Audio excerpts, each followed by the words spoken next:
Hello, Serge here from the front tee at Stonecrest Golf Club in Central Florida, which is actually near the Villages. Correct. And the reason why we're here doing golf schools is because we did some research in our website and we found that the greatest concentration of Sergites in the world is within 50 miles of where we're standing here.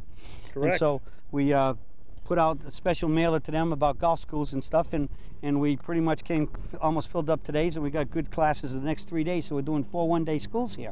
And we're calling them peak performance schools because it's a half day and on the range in the morning, and then in the afternoon we go and play 9 holes as a 9-hole playing lesson. And they really enjoyed it today. Had a blast. Had a real blast. They really loved the golf course because they just felt like anything else. It's one thing to have it here on the range, but to take it out there.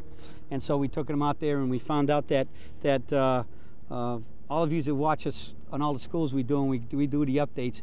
We were batting 0 coming to this school with proper alignment. Still batting 0, and like we always said, I tell folks, whatever you are here, it will be worse out there. And guess what? It was.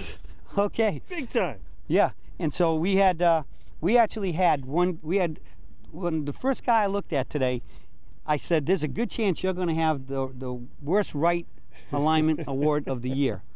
And no sooner did I get 2 guys later, he wasn't the right, he bailed that guy out. His guy was even worse, but he was a lefty, so he was bad left.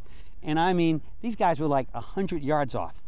I mean, that tree behind us, we were staying on the other end of the range. That tree behind us, our heads over here, he was aimed left of that tree and trying to hit it down the middle. He was aimed at the houses over there almost. And so we had a couple bads. We had, I'd say out of the 6, we had 4 guys really bad alignment and 2 that would pop in and out, but they got caught out on the course because when you get into dog leg holes and stuff, that makes a difference. But what's the other thing we saw? We saw the same thing. We had 2 guys over here that knew the manual probably better than I did, and I wrote it. Definitely better than I did. And they knew all the answers. They got every answer right when I asked questions, but they're still making the major mistake we see almost all the time, whether it be golf schools, private lessons, or whatever. They're walking in. We had 4 guys that had setups that looked like they could have been on tour. Yep. But then after that, it just went downhill because basic reason. Left knee. Forward knee, right? They're in there, and the first thing you know, they got the wide knees. They look great, and then the first move is the knee goes down, the left side collapses forward, the front side collapses forward. They're in here, and the next thing you know, that allows them more turn. They got tilt at the top. They're going a parallel or longer, and the whole swing is just breaking down and folding down like a cheap chair. And so the biggest thing is that we got the concept of the wide knees outward pressure is we have the outward knees with the outward pressure, but the key is to resist that knee moving in the backswing. Because most of you, if you move the knee just about 1 inch, you can feel it starting to pull your hip down. And if it's pulling your hip down, the forward side goes down, the back side is going to likely be going up. And then your head, and then actually, if you try to come back to the ball, you can actually come back too much now because especially if you went to parallel with your swing, you're pulling the club back up, and next thing you know, you go from reverse tilt to reverse weight shift. And then when you start hitting balls over there and then over there, you don't know where to line up. The other thing that was bad about the alignments, I think, is how a couple of them were starting to play for the bad shot, right? Absolutely. And Absolutely. So if your bad shots fade off to the right and you stop playing for it, the more you aim left, say you're right-handed, the more you aim left, the more you got to slice to get it back to the target. So if you don't want a slice or a pull hook, don't play for it, because if you play for it, you got to get it. You got to have it to hit the shot. Right. You have to keep trying to hit the ball relatively straight. So we saw the basic problems that we see all the time. We got on the course, alignment got even worse out there, and then it just, and the worst thing we saw was, believe it or not, I saw 2 guys. Saw 2 drivers that were the worst I've ever seen. They were unplayable. Without a doubt.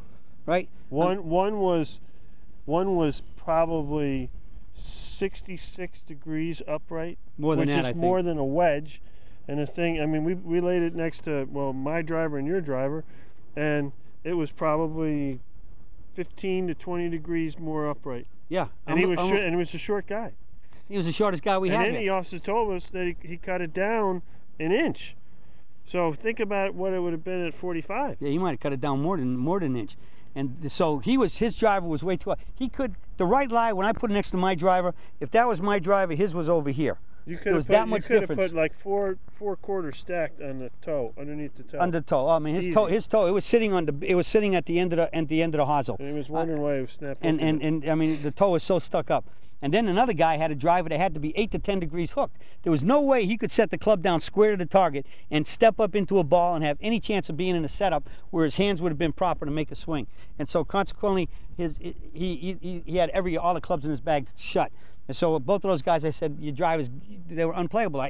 I've never seen a driver in either of those situations that far off. Yeah, they were pretty bad. I've never seen one that hooked, and I've never seen one that upright. Yep.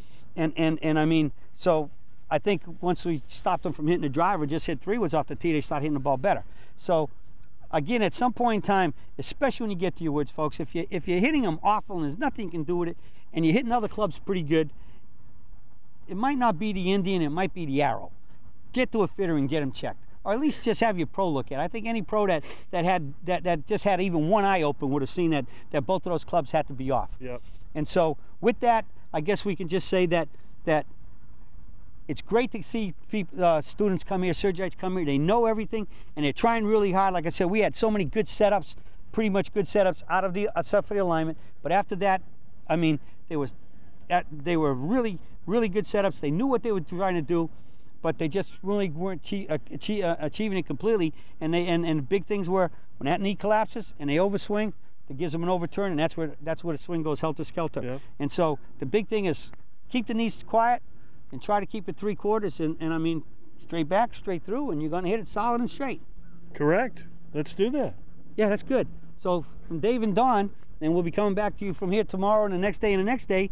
We'll be bringing you results and see if we can ever get somebody lined up square. It's going to happen. I know it is. Soon.